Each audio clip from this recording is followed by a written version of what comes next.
북한이 핵실험, 7차 핵실험을 실시하느냐, 언제쯤 하느냐, 이게 지금 제일 관심사 중에 하나인데 지금 국방부에서 보시기에는 대략 언제쯤 임박했다고 보시나요? 어떻습니까? 이렇게 설명드릴게요. 북한이 7차 핵실험을 할 준비가 완료되어 있느냐. 사실상 뭐 형식에 따라 다르겠지만 어느 정도 준비는 돼 있고 김정은의 결심에 따라서 언제든지 가능하다. 그렇지만 그 시기와 방법은 저희는 모든 가능성을 열어두고 접근하는 것이 바람직하지 특정 시기를 못 박는 것은 바람직하지 못하다고 보고 있습니다. 왜냐하면은 그것은 북한이 어떠한 방식으로 할 것인가에 따라서 시기도 조정될 수 있거든요.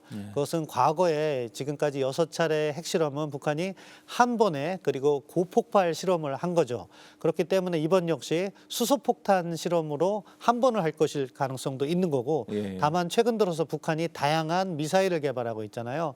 거기에 탑재할 수 있는 전술핵을 개발하고 있다면은 한 차례가 아니라 여러 차례를 준비할 수도 있는 거고 그리고 그것은 기술적 준비가 돼야 된다. 그렇기 때문에 뭐 이번 달이다, 다음 달이다 그런 것을 특정하기보다는 저희가 북한의 행동을 면밀히 파악해 가면서 그 파급 효과와 그 실험이 있었을 때 우리가 얼마나 많은 정보를 수집할 수 있을 것이냐 그리고 나아가서 주변 정세를 어떻게 조성함으로써 그러한 핵실험을 하지 못하도록 하느냐의 정책에 중점이 모아져야 된다고 생각합니다. 근데 지금 사실상 핵실험을 못하게 하기는 어렵지 않습니까? 그런 수단이 있나요? 지금 외교적 차원에서는 주변국 공조를 강화해야 하는 거죠. 물론 그런 제한 요인을 감수하고서라도 김정은이 결심을 하면 핵실험을 할 수 있을 겁니다. 다만 핵실험한 이후의 상황은 중국이나 러시아가 반대하는 상황에서 핵실험을 했을 때와 중러가 묵인하는 상황에서 핵실험을 했을 때는 전혀 달라질 수 있거든요. 따라서 우리는 그러한 외교적 노력을 병행하는 것과 동시에 군사적 차원에서는 그러한 핵실험이 어떠한 의미를 갖느냐에 대해서 면밀히 분석할 수 있는 준비를 해놓고 있어야죠. 네. 7차 핵실험에 관심이 가는 이유 중에 하나가 이게 이제 말씀하신 것처럼 소형화, 경량화해서 전술 핵으로 사용할 수 있게 되는 이제 아주 분기점이 될 수도 있고 또 수소탄 실험이 될 수도 있다는 거잖아요.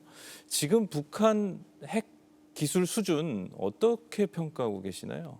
사실 뭐 고도화되었다 이렇게 평가할 수 있는 것이고 지난 2017년에 6차 핵실험만으로도 상당한 폭발력을 보여줬거든요. 그렇기 때문에 사실은 전략핵 차원에서 위력이 강한 그런 핵무기는 어느 정도 그런 역량을 갖추고 있다고 보는 것이 맞는 것 같고요.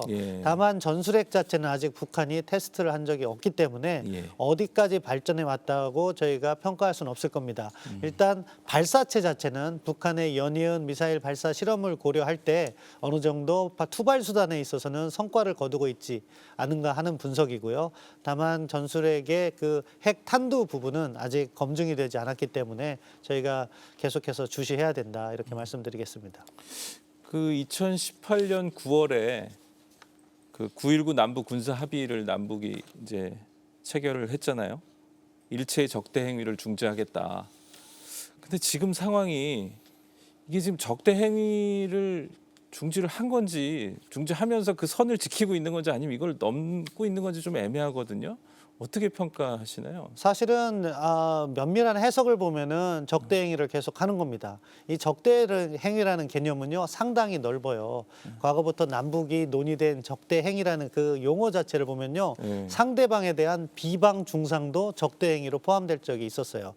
그런데 이렇게 핵실험을 한다거나 말로써 위협을 한다거나 또는 9.19 군사 합의에 있는 내용조차도 북한이 명시적으로 위반하는 행위가 지금 반복되고 있거든요. 그런 점을 고려할 때 지금 중요한 것은 북한이 9.19 군사 분야 부속 합의서를 이행하게 만드는 것이 가장 시급한 문제라고 보고요. 그러한 부분과 관련해서 우리가 이것을 어떻게 지켜나가게 할 것인가. 그리고 만약에 정말로 북한이 그러한 9.19 합의를 중대하게 위반하는 상황이 반복된다면 우리가 이것을 어떻게 볼 것인가에 대해서 면밀한 검토가 필요한 상황이 오지 않을까 싶습니다.